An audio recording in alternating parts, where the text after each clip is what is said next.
புதுச்சேரியில் நடைபெற்ற உதவி ஆய்வாளர் பணிக்கான உடற்தகுதி தேர்வில் வெளிப்படைத்தன்மை இல்லை என முன்னாள் முதலமைச்சர் நாராயணசாமி புகார் தெரிவித்துள்ளார்.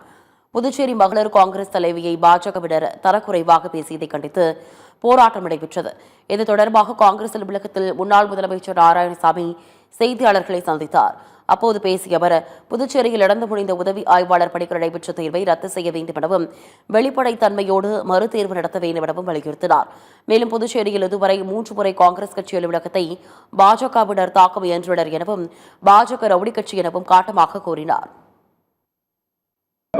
உதவி ஆய்வாளர் தேர்வுல முறைகேடு செய்திருக்கிறது. அவசரமா எழுத்து தேர்வு நடத்தியிருக்கிறாங்க. இதை உடனடியாக ரத்து செய்யணும்.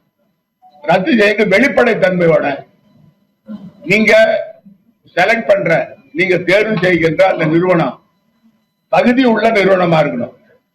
அது இல்லாம ஏற்கனவே கிரிமினல் வழக்கு போடப்பட்டு விசாரணை நடக்கிற அந்த கம்பெனியை வச்சு நீங்க செய்யும் போது இதுல உள்நோக்கம் இருப்பது தெளிவாக தெரிகிறது. ஆகவே இதை உடனடியாக ரத்து செய்ய வேண்டும் என்று கட்சி தலைவர் கோரிக்கை வச்சிருக்காரு. நானும் கோரிக்கை வச்சிருக்கேன்.